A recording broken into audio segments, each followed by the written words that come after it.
Mi esposa les dijo a todos que yo era un fracasado que no podía proveer. Se rió de mí en cada cena familiar hasta que su teléfono vibró, y toda la habitación quedó en silencio. Si hubieras hecho algo con tu vida, no tendría que dar explicaciones sobre ti a la gente. Mi esposa dijo eso a mi cara mientras pasaba el puré de papa. Había 23 personas en la mesa. Su hermano, Toño, se rió entre dientes en su servilleta. Mi hijo, Leonardo, miró fijamente su plato como si acabara de recordar algo urgente sobre los ejotes. Mi suegro levantó su copa y fingió que no lo había oído. Y entonces Mónica añadió la frase que había estado perfeccionando durante 6 años: él simplemente no está hecho para proveer. En algún lugar de la casa, un teléfono vibró. No el mío, el suyo. Y antes de que terminara la noche, esa vibración destrozaría en pedazos la historia que ella había contado sobre mí. Pero esto no empezó en esa mesa. Empezó con la lluvia contra el parabrisas, un pasillo de hospital que olía a cloro y café quemado, y una elección que me costó más que mi orgullo. Antes de continuar, si las historias sobre la fuerza silenciosa y las familias complicadas significan algo para usted, quédese conmigo.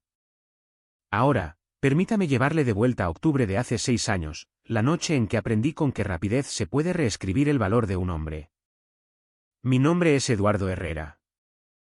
Tengo 45 años. Hace 6 años, no era un fracasado. Era un supervisor de operaciones de campo para una empresa de distribución regional en las afueras de Toluca. No era glamoroso. No usaba trajes. Usaba botas de punta de acero y llevaba una tableta que olía ligeramente a aceite de máquina. Dirigía cuadrillas que reparaban sistemas de transporte en almacenes que nunca dormían. Ganaba 1.558.000 pesos al año. Cubría la hipoteca. Cubría las cuotas de fútbol de Leonardo. Cubría las cenas que a Mónica le gustaba organizar, donde me presentaba como el músculo detrás de escena con una risa que sonaba afectuosa si no escuchabas con demasiada atención. Me presentaba. ¿Trabajaba? ¿Proveía? La llamada llegó a las 2:17 de la mañana de un miércoles. Recuerdo el minuto exacto porque acababa de darme la vuelta en la cama cuando mi teléfono se iluminó en la mesita de noche. Número desconocido. Casi lo ignoro. ¿Señor Herrera? Preguntó una enfermera cuando respondí. Este es el Hospital General de Toluca.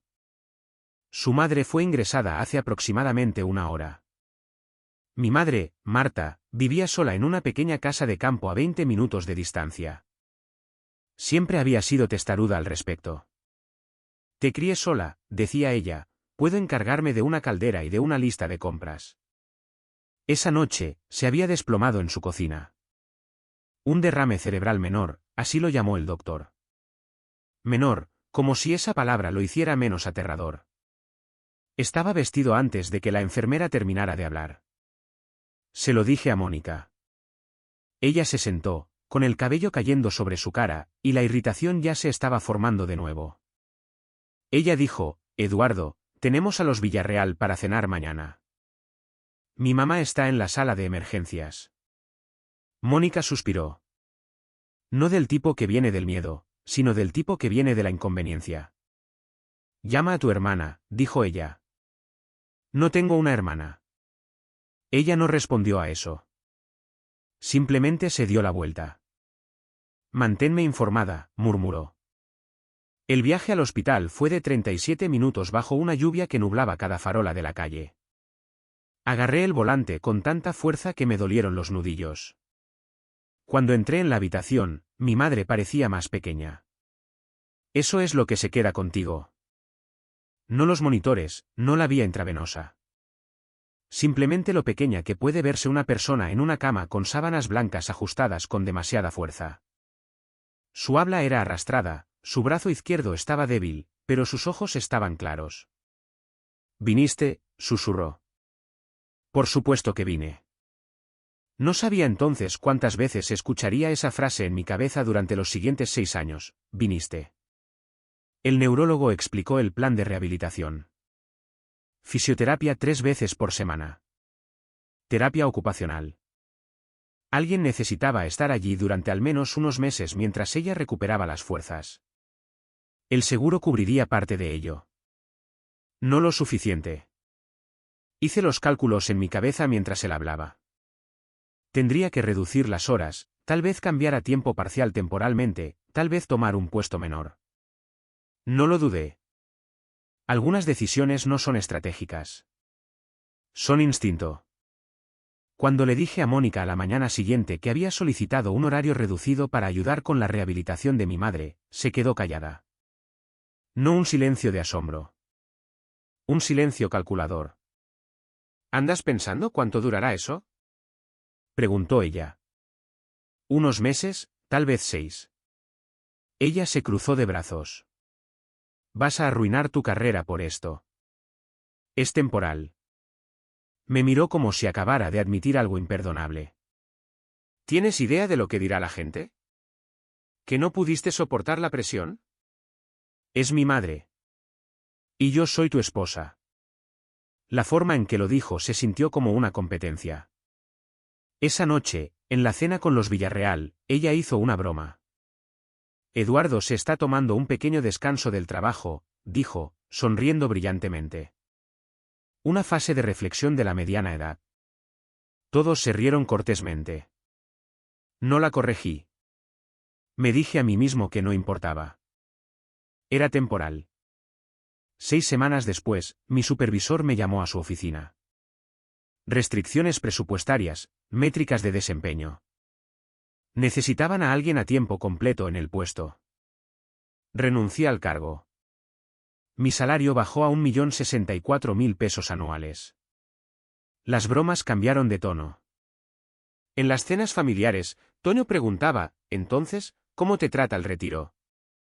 Mónica empezó a usar una frase que nunca antes le había oído usar, Eduardo está resolviendo sus asuntos, como si yo fuera un adolescente que no podía elegir una carrera universitaria. Lo que nadie vio fueron las mañanas a las 5:30 de la mañana cuando ayudaba a mi madre a agarrar un tenedor de nuevo, la forma en que apretaba los dientes durante los ejercicios de terapia, el vacío mensual de 8.000 pesos en su cobertura de medicamentos que yo llenaba silenciosamente. No hablaba de ello. No porque estuviera avergonzado, sino porque cada vez que intentaba explicarlo, Mónica intervenía. No hagamos que todo gire en torno a eso, decía suavemente, presionando su servilleta contra sus labios como si estuviera gestionando un escándalo. Y lentamente, a lo largo de meses que se convirtieron en años, la narrativa se endureció. Eduardo no podía proveer. Eduardo carecía de ambición. Eduardo se sentía cómodo siendo insignificante. Para cuando Leonardo cumplió 17 años, podía sentirlo en la forma en que me presentaba a sus amigos. Este es mi papá, decía. Y luego nada más. Sin título de trabajo, sin detalles, solo papá. Una noche de domingo, después de otra cena en la que Toño había preguntado si necesitaba ayuda para actualizar mi currículum vitae, estaba junto al fregadero lavando platos mientras Mónica revisaba su teléfono. ¿Sabes?, dijo ella sin levantar la vista, si te esforzaras más, no estaríamos en esta posición. ¿Qué posición? Finalmente me miró. Aquella en la que tengo que dar explicaciones sobre ti. Dar explicaciones sobre mí. Esa fue la primera vez que lo dijo. 6 años después, lo perfeccionaría en una frase que aterrizaría como un veredicto frente a 23 personas. Pero en ese fregadero, con el jabón resbalando por mis muñecas y la casa en silencio excepto por el zumbido del refrigerador, me di cuenta de algo más. No quería aplausos. Quería el control de mi propia historia. Simplemente no sabía todavía cuánto costaría eso. Y definitivamente no sabía que un día, en medio de una cena familiar, su teléfono vibraría y toda la habitación finalmente me miraría de manera diferente.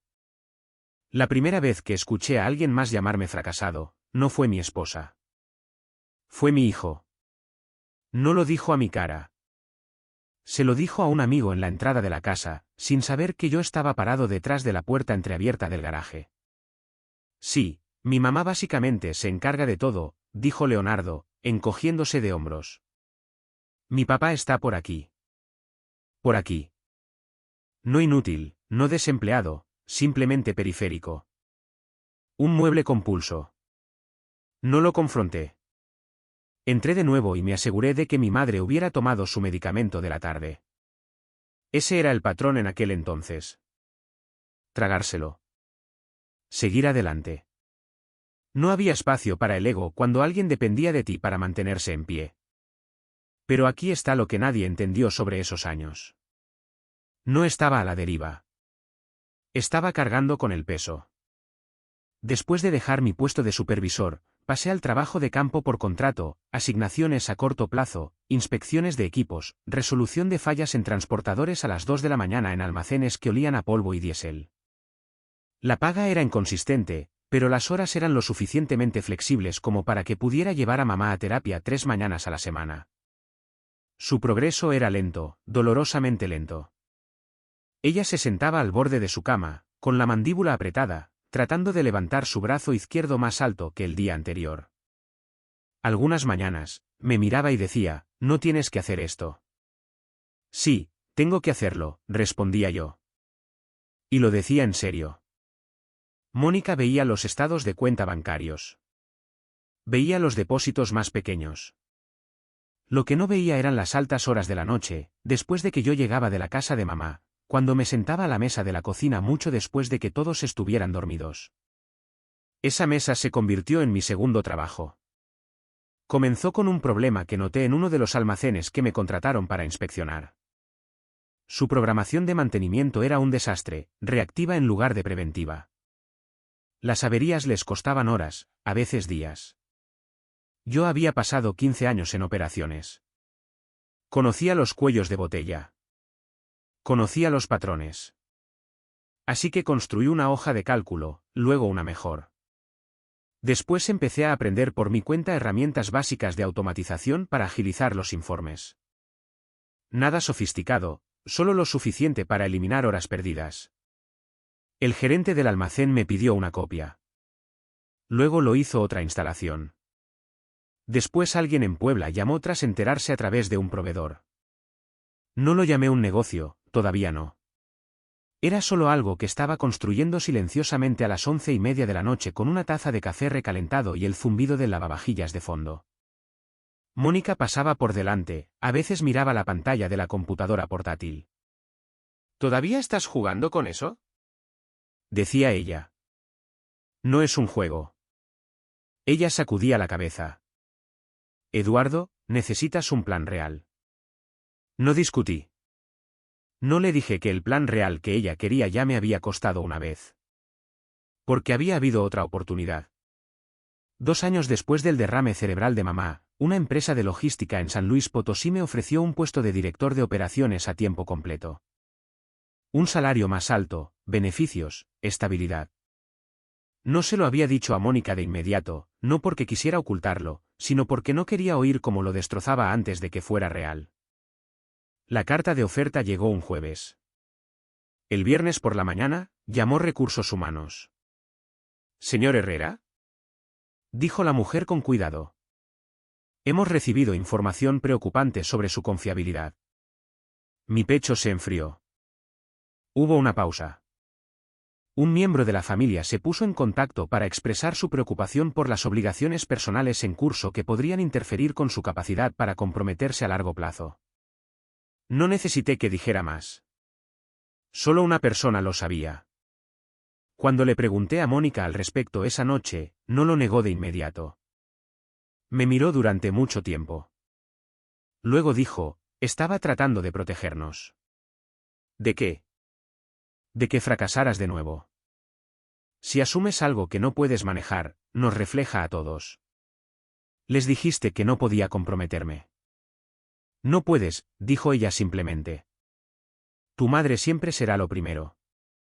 La forma en que lo dijo, plana, segura, se sintió menos como una acusación y más como una sentencia leída en voz alta.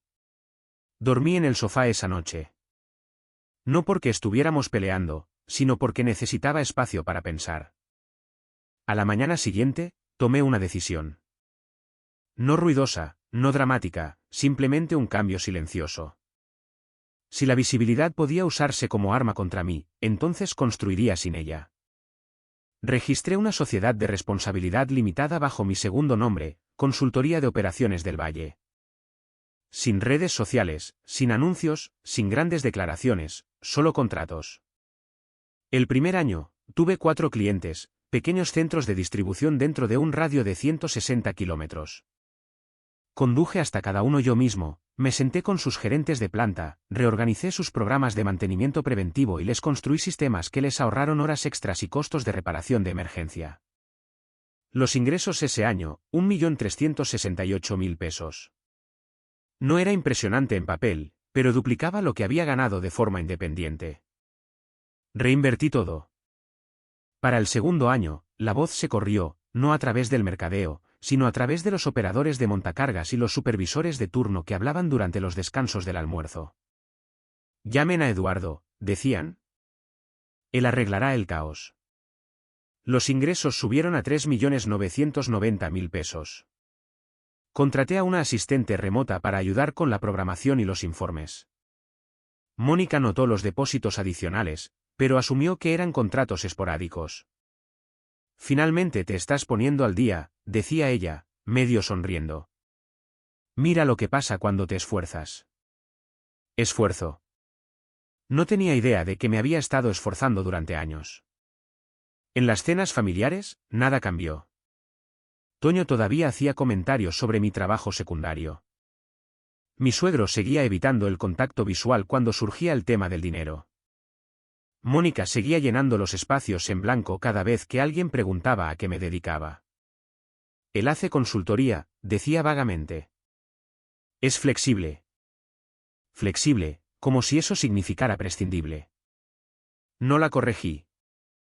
No porque estuviera de acuerdo, sino porque estaba construyendo algo demasiado frágil para exponerlo.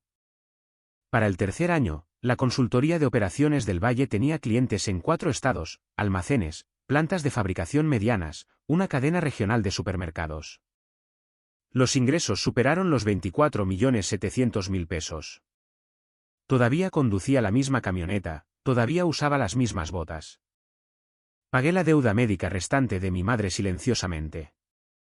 Pagué el capital de nuestra hipoteca sin decirle a Mónica la fuente completa. Y aún en las mesas de comedor, ella se recostaba en su silla y decía, si no lo presionara, todavía estaría flotando. Flotando. La verdad era que yo estaba parado sobre un terreno que construí yo mismo. Ella simplemente no había mirado hacia abajo todavía. Pero pronto lo haría. Porque en menos de un año, una firma de capital privado de la Ciudad de México me llamaría para adquirir una participación mayoritaria. Y el artículo anunciándolo saldría a la luz la misma noche en que Mónica planeó su cena familiar más grande hasta la fecha. Ella simplemente no lo sabía. Ni yo tampoco. No todavía.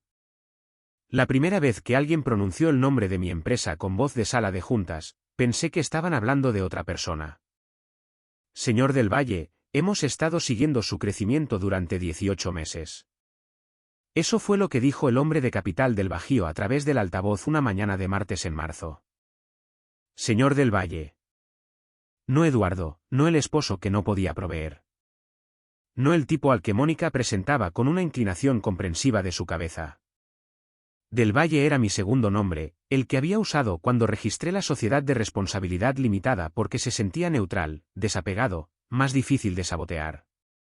Estamos interesados en discutir una inversión estratégica, continuó el hombre.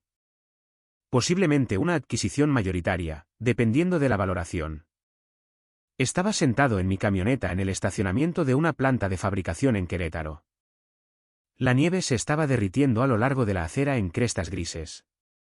Tenía grasa en las manos por haber inspeccionado una línea hidráulica 20 minutos antes. Miré esas manos e intenté procesar lo que acababa de decir. ¿Valoración? Repetí. Sí. Basándonos en nuestra revisión preliminar, estaríamos considerando un rango de entre 665 y 760 millones de pesos. De 665 a 760 millones de pesos. Por un momento, el mundo se sintió muy pequeño y muy ruidoso al mismo tiempo, como estar demasiado cerca de un tren que pasa. Creo que podría tener la firma equivocada, dije automáticamente. Una risa suave llegó a través de la línea. No es así. Esa llamada duró 43 minutos. Al final de ella, teníamos un acuerdo de confidencialidad redactado y una reunión programada en la Ciudad de México. Cuando colgué, no celebré. No llamé a nadie. Me senté en la camioneta y vi el vapor subir del pavimento. 6 años de que hablaran sobre mí en lugar de hablar conmigo me habían entrenado para desconfiar de las buenas noticias. El éxito, en mi experiencia, atraía interferencias. Así que no se lo dije a nadie. Ni a Mónica, ni a Leonardo, ni siquiera a mi madre. El proceso de debida diligencia comenzó silenciosamente. Los analistas de capital del Bajío solicitaron estados financieros, contratos con clientes y métricas operativas. Eran minuciosos, quirúrgicos. No les importaba mi historia familiar. Les importaban las tasas de retención y el ahorro de costos. Eso se sintió limpio. Por primera vez en años, estaba siendo evaluado por números en lugar de por una narrativa.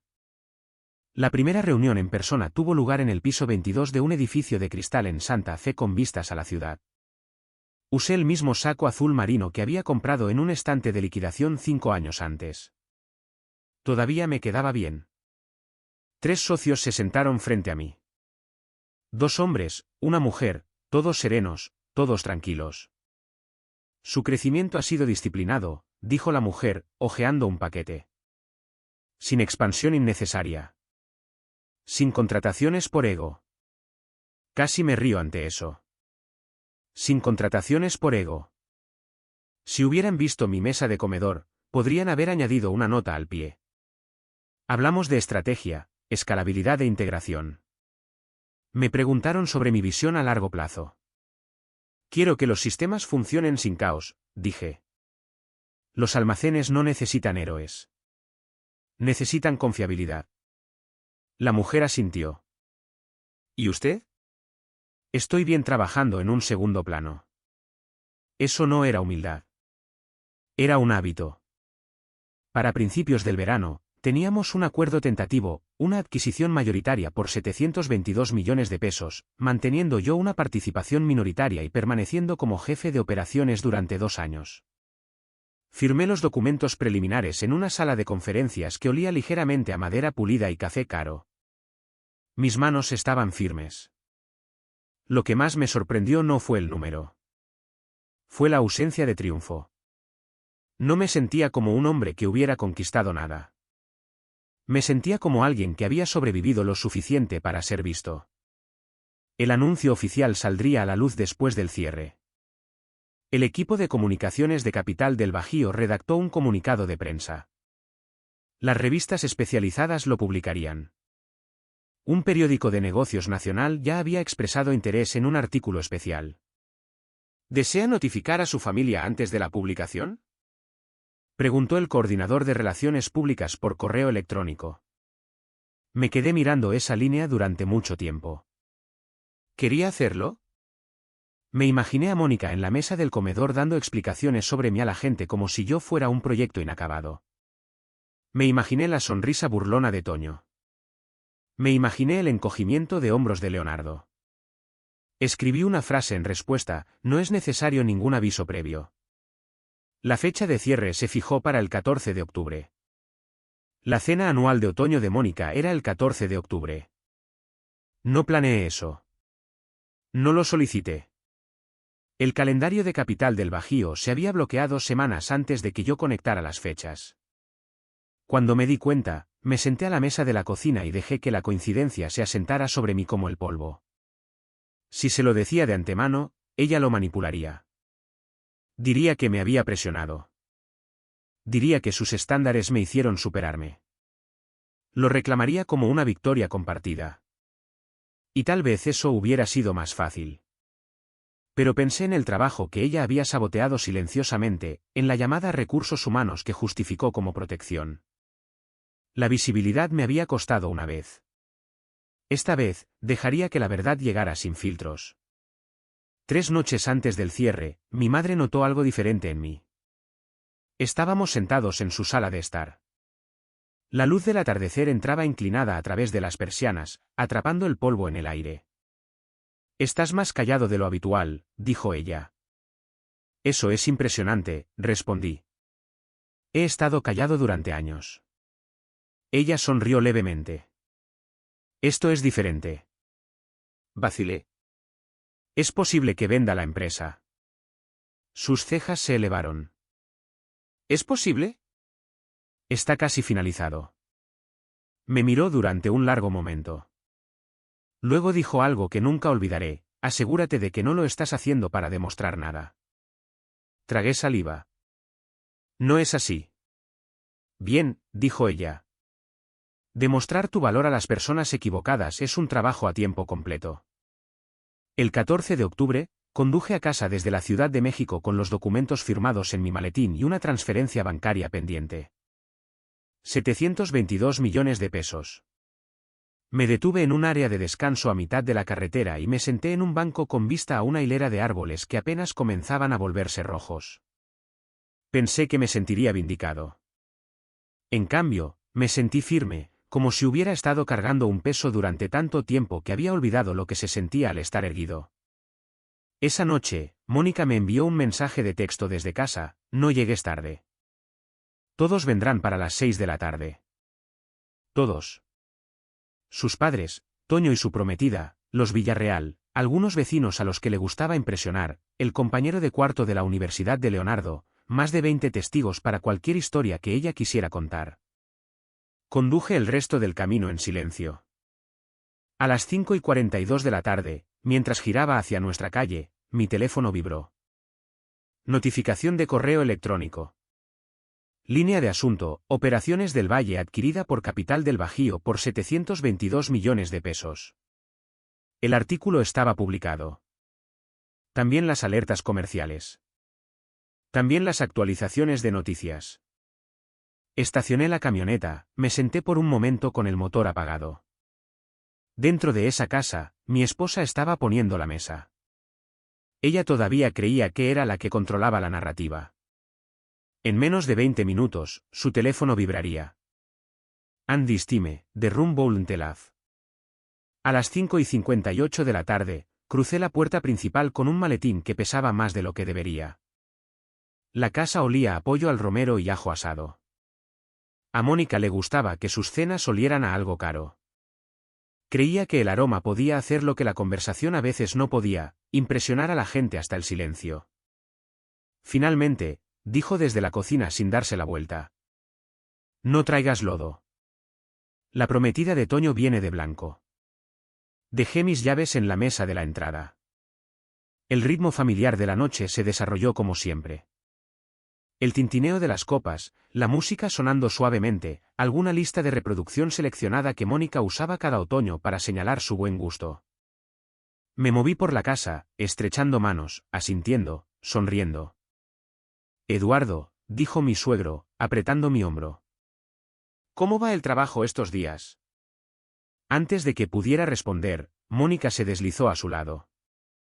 Está haciendo consultoría, dijo a la ligera. Lo mantiene ocupado. Ocupado. Esa palabra había reemplazado a proveer. Sentí el peso del maletín en mi mano. 722 millones de pesos en acuerdos firmados, años de hojas de cálculo de medianoche, cientos de pisos de almacenes, miles de decisiones silenciosas. Aún así, estaba ocupado. La cena se anunció a las 6:30 en punto. 22 personas se acomodaron alrededor de nuestra mesa extendida, armada con 2 piezas separadas y oculta bajo un mantel de lino color crema que Mónica misma había planchado. Le gustaban los detalles. Los detalles la hacían sentir en control. Me senté cerca del medio, con Leonardo frente a mí y Toño 2 asientos más allá. Mi madre no estaba allí. Rara vez asistía ya. Demasiada tensión. Demasiadas pullas sutiles disfrazadas de bromas. Se pasaron los platos. Se sirvió el vino. Durante la primera media hora, fue una charla fácil. Bienes raíces, solicitudes universitarias, la nueva camioneta de alguien. Luego, como siempre ocurría, la conversación derivó hacia el dinero. Toño se recostó en su silla. Entonces, Eduardo, dijo con una sonrisa. ¿Todavía sigues con ese proyecto secundario? Unas cuantas risas corteses. Sentí la mirada de Leonardo hacia mí. Antes de que pudiera hablar, Mónica se limpió la boca con su servilleta. Es más una cuestión de pasión, dijo ella con naturalidad. Es más feliz cuando está haciendo pequeños arreglos. Pequeños arreglos. Me encontré con sus ojos. Dirijo una firma de consultoría, dije de manera uniforme. Toño levantó una ceja. ¿Consultoría de qué?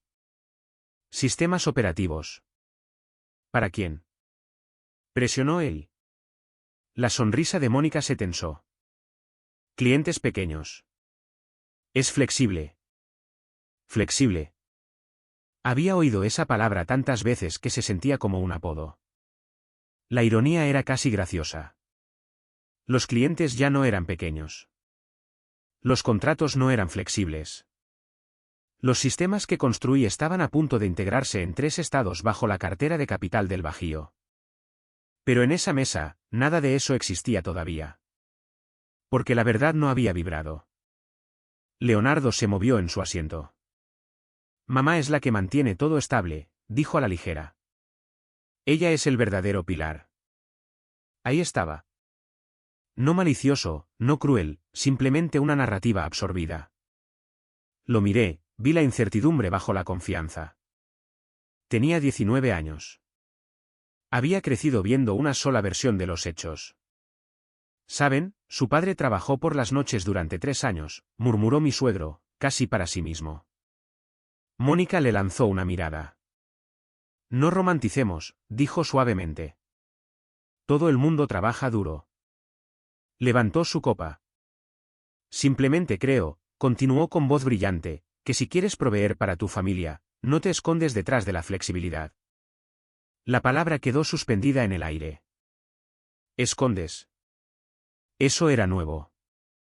Toño sonrió con superioridad. Vamos, Mónica. Eduardo solo se está tomando su tiempo.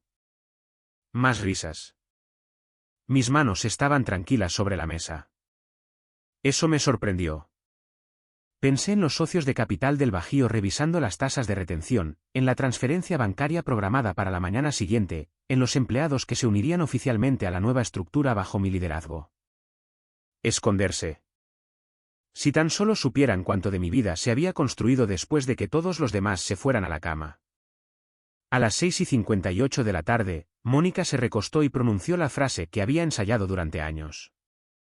Si hubieras hecho algo con tu vida, dijo, mirándome directamente, no tendría que dar explicaciones sobre ti a la gente. Hubo una fuerte inhalación de aliento en algún lugar cerca del final de la mesa. Continuó, casi con dulzura, él simplemente no está hecho para proveer. Y entonces, una vibración contra la madera. El teléfono de Mónica.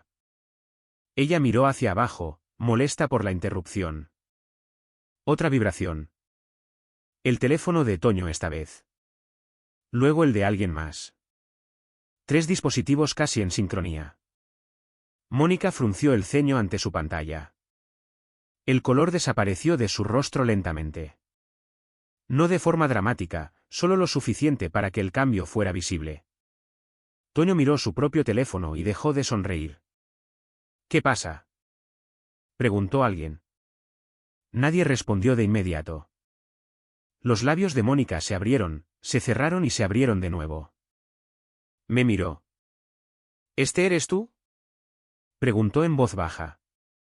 Al otro lado de la mesa, Toño giró su teléfono hacia afuera. El encabezado era lo suficientemente grande como para leerlo desde donde yo estaba sentado: Operaciones del Valle adquirida por Capital del Bajío por 722 millones de pesos. Debajo, una foto. Yo, con saco azul marino, expresión neutral. Santa Fe detrás de mí. El silencio se extendió desde el centro de la mesa como una onda en el agua estancada. Leonardo parpadeó, miró del teléfono hacia mí. Papá. La mano de Mónica tembló ligeramente donde sostenía el dispositivo. Esto no puede ser correcto, dijo ella. Lo es, respondí. Sin enojo, sin triunfo, simplemente el hecho. El artículo era de un diario de negocios nacional. Las notificaciones de noticias habían llegado a los suscriptores, varios de los cuales estaban sentados en esa mesa. Toño se desplazó frenéticamente por la pantalla. Dice, adquisición mayoritaria, manteniendo el rol de liderazgo, expansión proyectada. Su voz se desvaneció. Alguien cerca del extremo lejano susurró, 722 millones. Mónica me miró como si estuviera tratando de recalibrar la gravedad. No me lo dijiste, dijo ella. Nunca preguntaste qué estaba construyendo, respondí. La habitación permaneció congelada. Durante años, ella había sido la narradora, la intérprete, el filtro a través del cual se explicaba mi vida. Ahora, la historia había llegado sin ella, y era más ruidosa que cualquier defensa que yo hubiera ofrecido jamás. Pero la noche no había terminado, porque los encabezados eran solo la primera capa. Había otra verdad guardada en mi maletín arriba. Y si ella intentaba reescribir este momento, si intentaba reclamarlo como suyo, yo finalmente estaba listo para mostrar la tinta. Nadie buscó el puré de papa después de eso. Fue un detalle extraño de notar en medio de algo tan sísmico, pero lo recuerdo claramente. El tazón se quedó allí sin que nadie lo tocara, con el vapor desvaneciéndose hasta quedar en nada mientras 23 personas miraban sus teléfonos y luego a mí. Mónica todavía sostenía el suyo. Su pulgar se movía sobre la pantalla como si pudiera borrar el encabezado con un deslizamiento. Esto tiene que ser algún error, dijo, con su voz más débil de lo que jamás la había oído. Eduardo, ¿qué es esto? Es el cierre, respondí. ¿El cierre de qué? Exigió Toño, levantándose a medias de su silla. Tú diriges un trabajo de consultoría.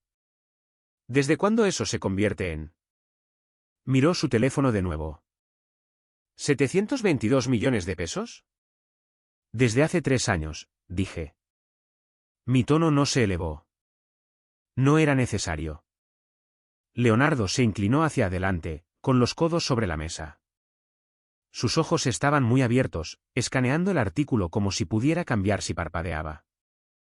Dice que tienes clientes en 7 estados, dijo en voz baja. Contrataste a un equipo. Así es. La mirada de Mónica volvió a mí. ¿Un equipo? Repitió ella. Sí. ¿Y no me lo dijiste? Su voz contenía más acusación que curiosidad. Dejé que eso se asentara por un momento. Durante 6 años, dije, le dijiste a la gente que yo estaba flotando. Eso no fue lo que dije. Me llamaste flexible, aficionado, alguien que se esconde. La habitación estaba tan silenciosa que podía oír el zumbido del refrigerador desde la cocina. Estaba tratando de motivarte, respondió ella. ¿Crees que esto pasó de la nada? Tal vez mi presión sirvió de algo. Ahí estaba, el instinto de reclamar la autoría. Toño asintió levemente, como si esa explicación restaurara el equilibrio. Me agaché junto a mi silla y levanté el maletín que había traído conmigo. El sonido de los cierres al abrirse fue pequeño, pero en ese silencio, se sintió amplificado. Saqué una carpeta delgada y la coloqué sobre la mesa frente a ella. Esto no sucedió porque tú presionaras, dije. Sucedió porque aprendí a no dejar que nadie más controlara la narrativa. Ella miró la carpeta pero no la tocó. ¿Qué es eso? Preguntó ella. Documentación. ¿De qué? De la oferta de trabajo que perdí 2 años después del derrame cerebral de mi madre. El aire cambió de nuevo. Toño frunció el ceño. ¿Qué oferta de trabajo? El rostro de Mónica se quedó completamente inmóvil. Deslicé un correo electrónico impreso a través de la mesa. Era una copia. Había guardado el original en una caja fuerte en casa, pero esta era suficiente. De recursosumanos@logisticapotosina.com. Asunto: seguimiento respecto al puesto de director. El correo era corto, profesional, cuidadosamente redactado. Hacía referencia a preocupaciones planteadas por un miembro de la familia con respecto a la confiabilidad a largo plazo. Mónica no necesitaba leer el nombre del remitente para saber de qué empresa se trataba. Tú los llamaste, dije en voz baja. Eso es absurdo, respondió ella demasiado rápido. Me encontré con sus ojos. Me dijeron que un miembro de la familia se puso en contacto. Tú eras la única que lo sabía. Toño se movió incómodo. ¿Mónica? Ella lo miró fijamente. Estaba tratando de protegernos. ¿De qué? Pregunté yo. De que te comprometieras de más otra vez, dijo ella. ¿De que fracasaras públicamente? ¿Sabes cómo afecta eso a una familia? La honestidad de sus palabras pareció sorprenderla incluso a ella. Leonardo nos miró a ambos como si acabara de darse cuenta de que los cimientos tenían grietas. ¿Saboteaste su trabajo? Le preguntó a su madre. No saboteé nada, respondió ella bruscamente. Aclaré la realidad. La palabra aterrizó con fuerza. Realidad. Durante años, ella había sido la curadora de la misma. Estaba ganando más dinero que nunca cuando llegó esa oferta, dije. Y todavía estaba cuidando a mi madre. Podría haber hecho ambas cosas. Estaba sobrepasado. Era capaz. La distinción era importante. Mi suegro se aclaró la garganta. Mónica, ¿realmente los llamaste? Ella no respondió de inmediato. Su silencio fue respuesta suficiente. Al otro lado de la mesa, el rostro de Leonardo perdió el color. Me dijiste que papá simplemente no tenía ambición, dijo. La voz de Mónica se quebró. No la tenía entonces. Estaba trabajando por las noches construyendo operaciones del valle, dije. And you didn't tell me, respondió ella. Porque la última vez que supiste de una oportunidad, la mataste. Las palabras no fueron fuertes. No necesitaban serlo. Algo dentro de la habitación se rompió. No de forma dramática, no como un cristal rompiéndose, sino más bien como el colapso silencioso de un andamio que se había mantenido en pie demasiado tiempo. Toño se hundió en su silla. Entonces, ¿has estado dirigiendo esta empresa durante 3 años? Preguntó. Sí. Y esta noche, el trato acaba de cerrarse. Los hombros de Mónica se desplomaron ligeramente. Por primera vez desde que la conocía, parecía insegura de dónde estaba parada. Me hiciste quedar como una tonta, susurró ella. Casi me río ante eso. Yo no planeé la fecha de publicación, dije. No la coordiné con tu cena. Sus ojos brillaron. ¿Podrías habérmelo dicho? ¿Habrías dicho la verdad? Pregunté yo. Eso la detuvo. La respuesta quedó suspendida, sin ser dicha. ¿Se habría levantado en esta mesa y habría dicho, mi esposo construyó una empresa que vale millones? ¿O habría dicho, miren lo que pasa cuando exijo más? Yo conocía la respuesta. Todos los demás estaban empezando a verla también. Leonardo se recostó lentamente. Todas esas cenas, dijo. Todas esas veces que tú. Estaba tratando de mantenernos respetables, interrumpió Mónica. ¿Haciéndolo pequeño a él? Preguntó Leonardo. La pregunta pesó más que cualquier titular. Cerré el maletín y lo puse a mi lado. Esto no se trata de venganza, dije. No construí operaciones del Valle para avergonzarte. Entonces, ¿por qué no dijiste nada? Preguntó ella de nuevo. Porque cada vez que intentaba hablar por mí mismo, me corregías. Nadie se rió. Nadie buscó el vino. La habitación había dejado de ser un escenario. Se había convertido en un espejo. Y por primera vez en 6 años, el reflejo no era el que Mónica había ensayado. Pero la noche no había terminado. Porque los titulares exponen el éxito. No exponen los patrones. Y todavía había años de pequeñas y silenciosas tachaduras entre nosotros que no habían sido nombradas. No todavía.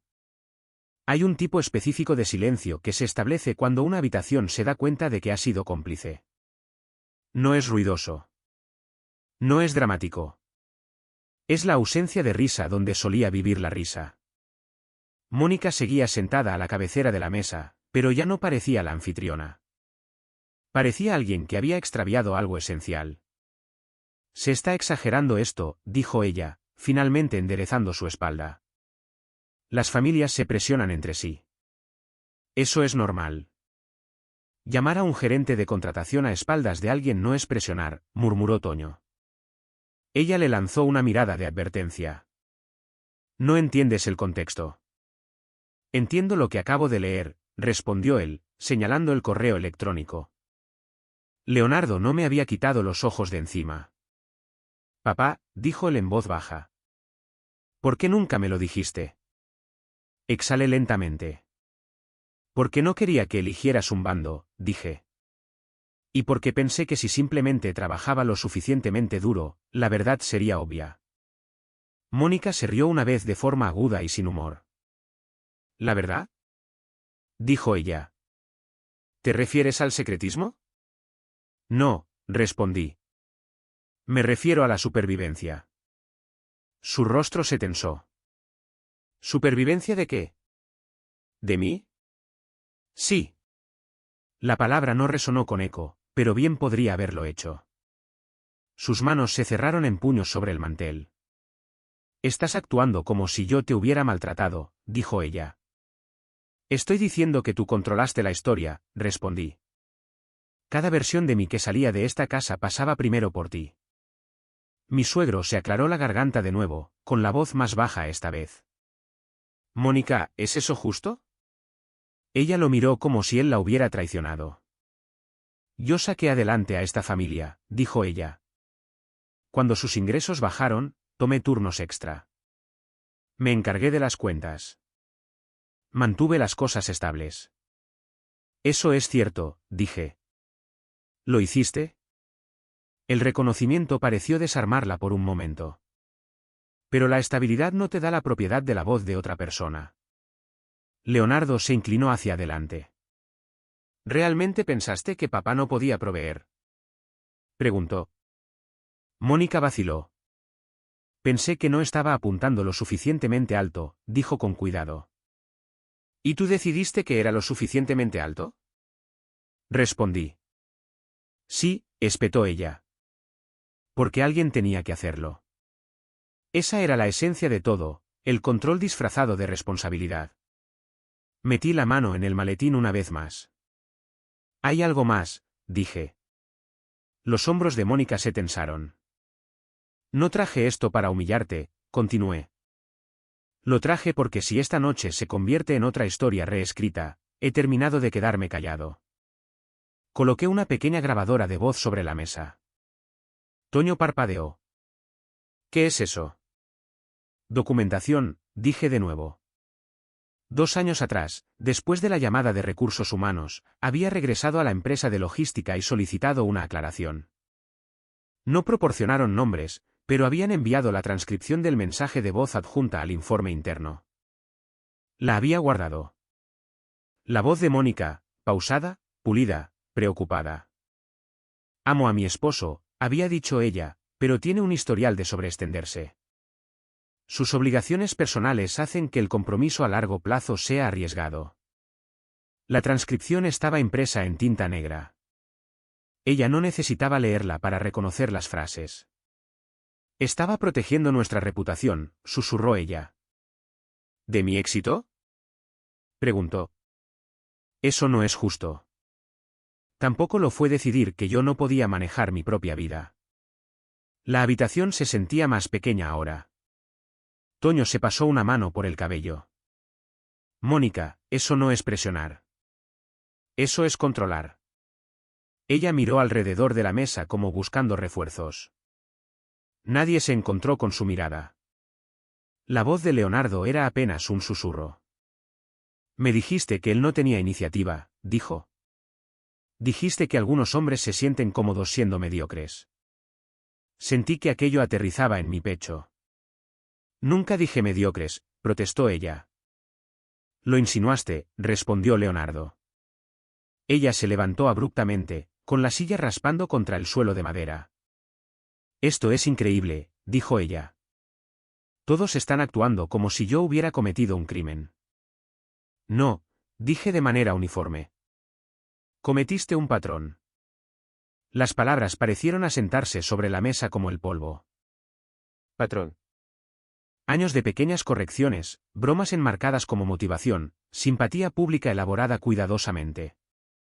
Yo también me puse de pie, sin ser imponente, sin ser agresivo, simplemente erguido. Construí Operaciones del Valle en silencio porque el silencio era el único espacio que me quedaba, dije.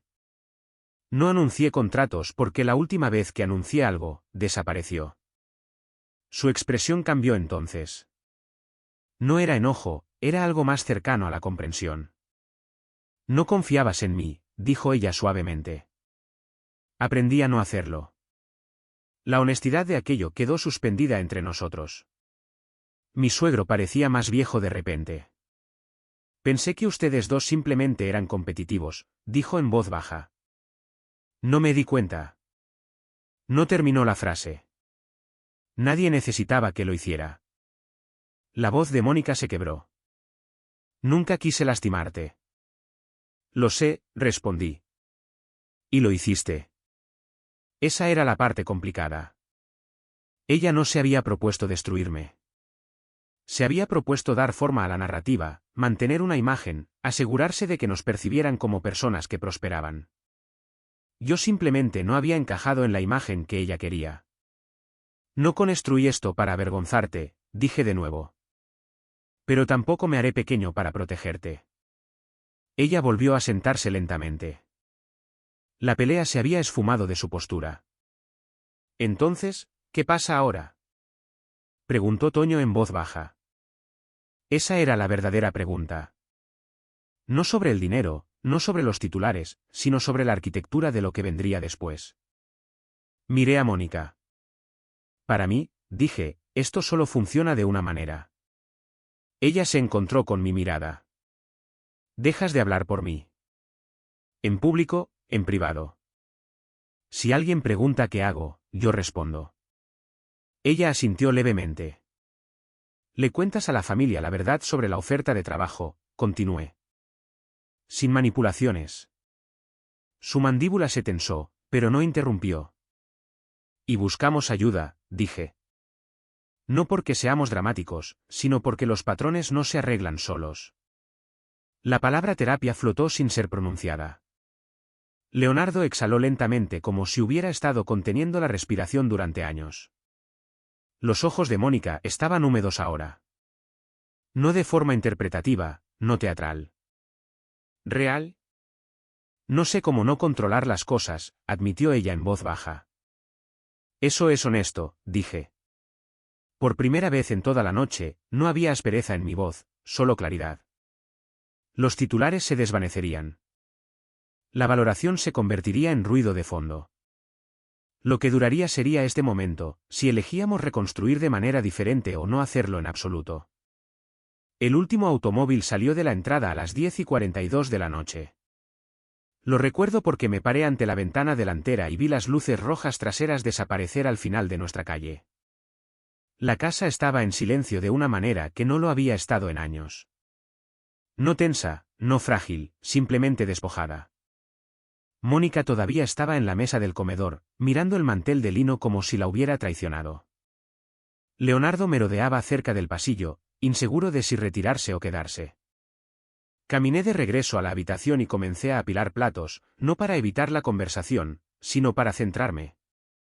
La transferencia bancaria llegaría a mi cuenta por la mañana. La cobertura de prensa circularía durante semanas. El equipo de integración de capital del Bajío comenzaría el proceso de incorporación el lunes. Pero en ese momento, lo único que importaba era si la arquitectura de nuestro hogar podía reconstruirse sin que alguien fuera menos de lo que era. Mónica rompió el silencio primero. No me di cuenta de que estaba haciendo eso, dijo en voz baja. No respondí de inmediato. No porque quiera castigarla con el silencio, sino porque quería que mi respuesta fuera limpia. No te diste cuenta porque te beneficiaba, dije finalmente. Te mantenía en control. Ella asintió una vez, apenas. Leonardo dio un paso adelante. Te debo una disculpa, papá, dijo. Creí la versión que era más fácil. Lo miré y vi un cambio. No era culpa, era crecimiento. Eras un niño, respondí. Escuchaste la voz más fuerte de la habitación. Él tragó saliva. Eso no volverá a suceder. La promesa no fue grandiosa. No necesitaba serlo. Mónica se levantó lentamente. ¿Qué es lo que pides?, dijo ella. Ahí estaba. Ni defensiva, ni combativa, simplemente directa. No estoy pidiendo venganza, dije. No quiero que seas humillada. No quiero que seas borrada de la forma en que yo lo fui. Ella se estremeció ante eso. Quiero 3 cosas. Ella se enderezó, preparándose. Primero, le cuentas a la familia la verdad sobre la oferta de trabajo. No esta noche. No dramáticamente, sino con claridad. Ella asintió con la mandíbula apretada. Segundo, dejas de narrar mi vida. Si alguien pregunta a qué me dedico, no lo editas. No lo suavizas. No lo haces pequeño. Sus ojos se llenaron de nuevo. Y tercero, continué, buscamos ayuda. Un consejero. Alguien que pueda ayudarnos a ver los patrones de los que estamos demasiado cerca para notar. Leonardo exhaló lentamente. Mónica no habló durante varios segundos. No sé cómo dejar de tener el control, admitió ella. Eso no es algo que arregles solo, dije. Ella me miró de manera diferente entonces. No como un proyecto, no como una carga, sino como una persona. ¿Alguna vez pensaste en irte?, preguntó ella en voz baja. Sí. La honestidad aterrizó entre nosotros sin acusaciones. ¿Qué te detuvo? Mi madre, dije, y la creencia de que tal vez algún día la verdad se sostendría por sí misma. Ella soltó un suspiro tembloroso. Nunca quise que fueras pequeño, dijo ella. Lo sé, respondí. Pero querer lo correcto y hacer lo correcto no siempre son lo mismo. Leonardo retrocedió hacia el pasillo. Voy a darles espacio a los dos, dijo suavemente.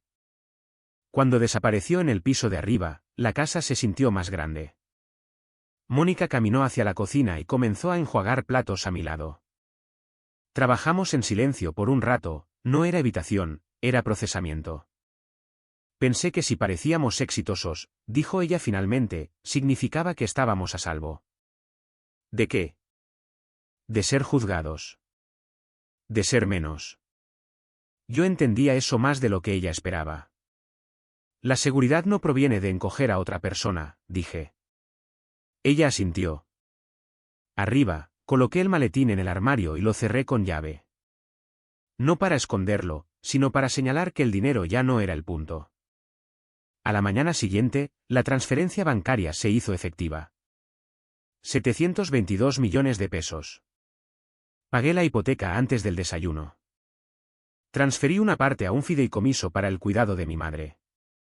Reservé fondos para la educación de Leonardo sin anunciarlo.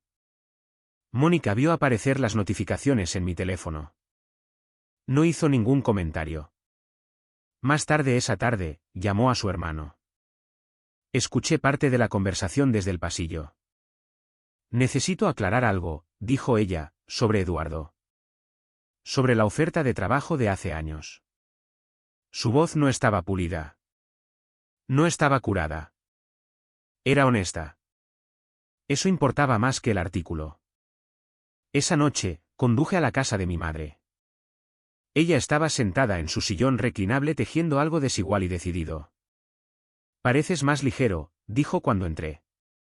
Puede que lo esté. Ella me estudió cuidadosamente. ¿Ganaste?, preguntó. Pensé en la mesa, los titulares, la transferencia bancaria. No gané, dije. Dejé de perder. Ella sonrió ante eso. Bien, respondió. Ganar es ruidoso. La paz no lo es. En el camino de vuelta a casa, me di cuenta de algo que no había entendido al principio de la historia. No construí operaciones del Valle para demostrar que Mónica estaba equivocada. Lo construí porque el silencio era el único espacio que me quedaba. Y me negué a llenarlo con amargura. Si alguna vez te has sentado en una mesa donde tu nombre fue pronunciado con lástima, donde alguien más narró tu valor, quiero que escuches esto claramente. No tienes que construir una empresa multimillonaria para reclamar tu voz. No necesitas titulares. No necesitas aplausos. Necesitas límites. Necesitas arquitectura. El amor sin límites es solo una puerta sin cerradura. Cualquiera puede entrar y reorganizar tu historia. Esta noche, nuestra casa está más tranquila, no es perfecta, no está curada mágicamente, pero es honesta. And Dynasties where rebuilding begins.